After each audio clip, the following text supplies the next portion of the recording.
The Raven. Poem by Edgar Allan Poe. Once upon a midnight dreary, while I pondered, weak and weary, over many a quaint and curious volume of forgotten lore, while I nodded, nearly napping, suddenly there came a tapping, as of someone gently rapping at my chamber door. "'Tis some visitor," I muttered, tapping at my chamber door. "Only this and nothing more." Distinctly, I remember it was in the bleak December, and each separate dying ember wrought its ghost upon the floor. Eagerly I wished the morrow, vainly I had sought to borrow from my book surcease of sorrow, sorrow for the lost Lenore, for the rare and radiant maiden whom the angels named Lenore, nameless here for evermore. And the silken, sad, uncertain rustling of each purple curtain thrilled me, filled me with fantastic terrors never felt before, so that now, to still the beating of my heart, I stood repeating, "'Tis some visitor entreating entrance at my chamber door, some late visitor entreating entrance at my chamber door. This it is, and nothing more." Presently my soul grew stronger, hesitating then no longer. "Sir," said I, "or madam, truly your forgiveness I implore. But the fact is I was napping, and so gently you came rapping, and so faintly you came tapping at my chamber door, that I scarce was sure I heard you. Here I opened wide the door. Darkness there, and nothing more." Deep into that darkness peering, long I stood there wondering, fearing, doubting, dreaming dreams no mortal ever dared to dream before. But the silence was unbroken, and the stillness gave no token, and the only word there spoken was the whispered word, "Lenore." This I whispered, and an echo murmured back the word, "Lenore." Merely this, and nothing more. Back into the chamber turning, all my soul within me burning. Soon again, I heard a tapping somewhat louder than before. "Surely," said I, "surely that is something at my window lattice. Let me see then what thereat is, and this mystery explore. Let my heart be still a moment, and this mystery explore. 'Tis the wind, and nothing more." Open here I flung the shutter, when, with many a flirt and flutter, in there stepped a stately raven of the saintly days of yore. Not the least obeisance made he, not a minute stopped or stayed he, but with mien of lord or lady, perched above my chamber door, perched upon a bust of Pallas just above my chamber door, perched and sat, and nothing more. Then this ebony bird, beguiling my sad fancy into smiling, by the grave and stern decorum of the countenance it wore. "Though thy crest be shorn and shaven, thou," I said, "art sure no craven, ghastly grim and ancient, raven wandering from the nightly shore. Tell me what thy lordly name is on the night's Plutonian shore." Quoth the raven, "Nevermore." Much I marveled this ungainly fowl to hear discourse so plainly, though its answer little meaning, little relevancy bore.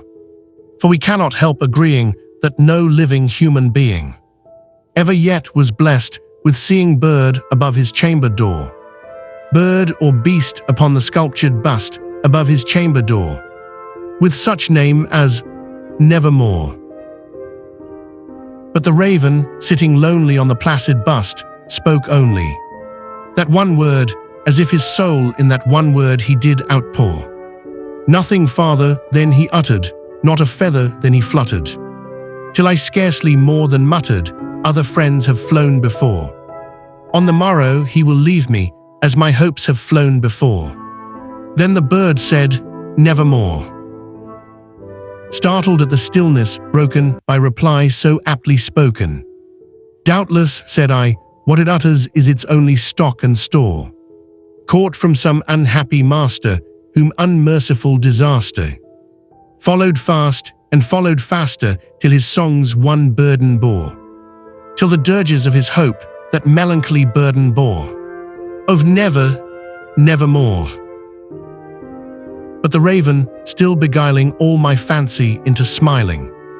Straight I wheeled a cushioned seat in front of bird, and bust and door.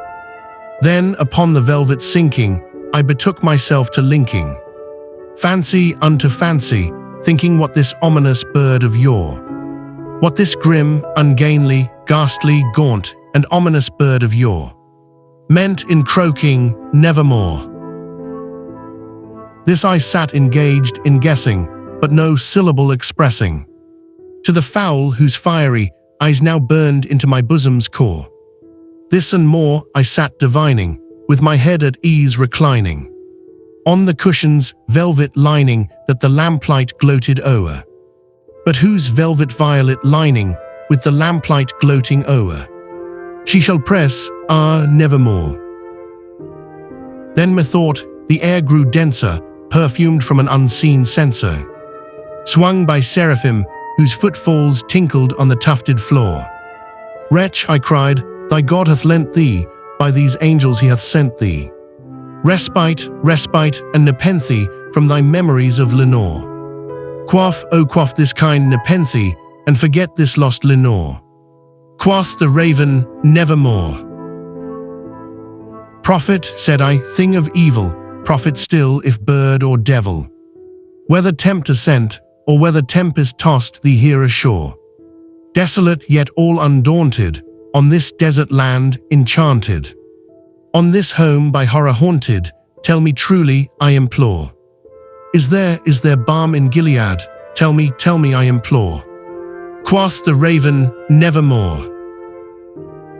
Prophet, said I, thing of evil, prophet still if bird or devil, by that heaven that bends above us, by that God we both adore, tell this soul with sorrow laden if, within the distant Aidenn, it shall clasp a sainted maiden whom the angels name Lenore, clasp a rare and radiant maiden whom the angels name Lenore.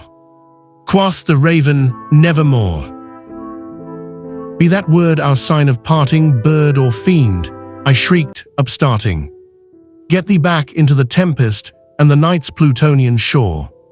Leave no black plume as a token of that lie thy soul hath spoken. Leave my loneliness unbroken, quit the bust above my door.